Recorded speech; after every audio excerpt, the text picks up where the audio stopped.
Bismillahirrohmanirrohim. Assalamualaikum warahmatullahi wabarakatuh. Alhamdulillah, puji syukur kita ucapkan kepada Allah Subhanahu wa Ta'ala yang selalu memberi kita kesehatan dan kekuatan sehingga pada hari ini kita dapat membahas tentang kisah kaum Saba. Baik, langsung saja, selamat mendengar. Saba adalah sebuah kerajaan di abad klasik yang berdiri sejak 1300 SM, terletak di wilayah Yaman saat ini. Kemasyhuran negeri Saba benar-benar sesuatu yang fenomenal dan menakjubkan bagi siapa saja yang mengetahui kisahnya. Siapakah Saba itu? Dalam hadis Farwah bin Musaik, Rasulullah Shallallahu Alaihi Wasallam pernah ditanya oleh seorang laki-laki, "Ya Rasulullah, kabarkanlah kepadaku tentang Saba." Apakah Saba itu? Apakah ia adalah nama sebuah tempat ataukah nama dari seorang wanita? Beliau pun menjawab, dia bukanlah nama suatu tempat dan bukan pula nama wanita. Tetapi ia adalah seorang laki-laki yang memiliki 10 orang anak dari bangsa Arab. 6 orang dari anak-anaknya menempati wilayah Yaman dan 4 orang menempati wilayah Syam. Hr. Abu Daud, No. 3988 dan Tirmidzi, No. 3222. Dalam riwayat Ibnu Abbas radhiyallahu anhu ada tambahan nama-nama dari anak Saba. Adapun yang menempati wilayah Yaman, mereka adalah Madzhij, Kindah, Al-Asd, Al-Asyariun, Anmar, dan Himyar. Dan yang menempati wilayah Syam adalah Lahm, Judzam, Amilah, dan Gasan. Hr. Ahmad, No. 2898. Para sejarawan juga mencatat bahwa nama asli dari Saba adalah Abdu As-Syams. Dan sebagaimana kita ketahui, nama-nama kabilah Arab terambil dari nama anak-anak Saba. Awalnya kerajaan Saba dikenal dengan dinasti Mu'inah, sedangkan raja-raja mereka dijuluki sebagai Mukrib Saba. Ibu kotanya Syarwah, yang puing-puingnya terletak 50 km ke arah barat laut dari kota Ma'arib. Pada periode inilah bendungan Ma'arib mulai dibangun. Periode ini antara tahun 1300 SM 620 SM. Pada periode berikutnya, antara tahun 620 SM 115 SM, barulah mereka dikenal dengan nama Saba. Mereka menjadikan Ma'arib sebagai ibu kotanya. Dahulu, secara garis besar wilayah Jazirah Arab dibagi menjadi 2 bagian, bagian utara dan bagian selatan. Arab bagian selatan lebih maju dibandingkan Arab bagian utara. Masyarakat Arab bagian selatan adalah masyarakat yang dinamis dan memiliki peradaban. Mereka telah mengenal kontak dengan dunia internasional karena pelabuhan mereka terbuka bagi pedagang-pedagang asing yang hendak berniaga ke sana. Sementara orang-orang Arab Utara adalah mereka yang terbiasa dengan kerasnya kehidupan padang pasir. Mereka kaku dan lugu karena kurangnya kontak dengan dunia luar. Tentu saja geografi kerajaan Saba sangat mempengaruhi bagi kemajuan peradaban mereka. Kemakmuran kaum Saba. Kerajaan Saba terkenal dengan hasil alamnya yang melimpah. Orang-orang pun banyak berhijrah dan bermitra dengan mereka. Perekonomian mereka begitu menggeliat hidup dan sangat dinamis. Allah Subhanahu wa Ta'ala berfirman mengabarkan tentang kemakmuran kaum Saba.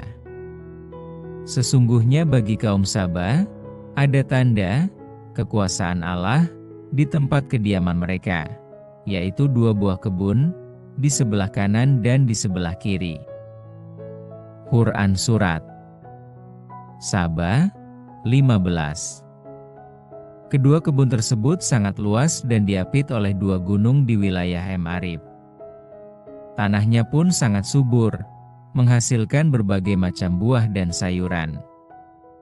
Qatadah dan Abdurrahman bin Zaid rahimahumallah mengisahkan, apabila ada seseorang yang masuk ke dalam kebun tersebut dengan membawa keranjang di atas kepalanya, ketika keluar dari kebun itu keranjang tersebut akan penuh dengan buah-buahan tanpa harus memetik buah tersebut.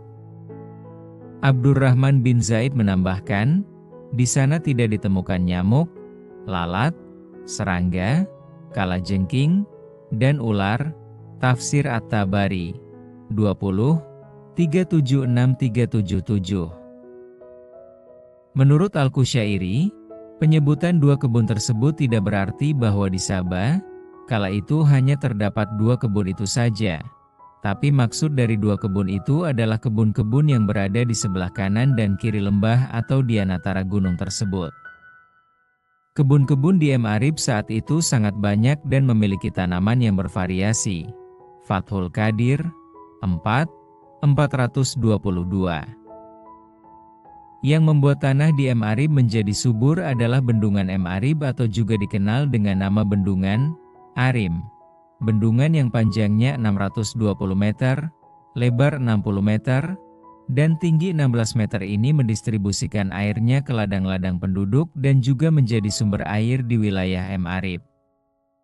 Literatur sejarah menyebutkan bahwa yang membangun bendungan ini adalah Raja Sabah bin Yasjub, sedangkan buku-buku tafsir mencantumkan nama Ratu Bilqis sebagai pemrakarsa dibangunnya bendungan ini. Ratu Bilqis berinisiatif mendirikan bendungan tersebut lantaran terjadi perebutan sumber air di antara rakyatnya yang mengakibatkan mereka saling bertikai bahkan saling membunuh. Dengan dibangunnya bendungan ini, orang-orang Sabah tidak perlu lagi khawatir akan kehabisan air dan memperebutkan sumber air, karena bendungan tersebut sudah menjamin kebutuhan air mereka, mengairi kebun-kebun dan memberi minum ternak mereka. Kehancuran kaum Sabah.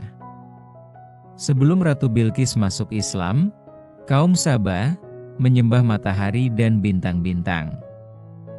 Setelah ia memeluk Islam, maka kaumnya pun berbondong-bondong memeluk agama Islam yang didakwahkan oleh Nabi Sulaiman alaihi salam. Sampai kurun waktu tertentu, kaum Sabah tetap mentauhidkan Allah Subhanahu wa Ta'ala. Namun kemudian, mereka kembali ke agama nenek moyang mereka, menyembah matahari dan bintang-bintang. Allah Subhanahu wa Ta'ala telah mengutus 13 orang rasul kepada mereka. Tafsir Ibnu Katsir 6:507.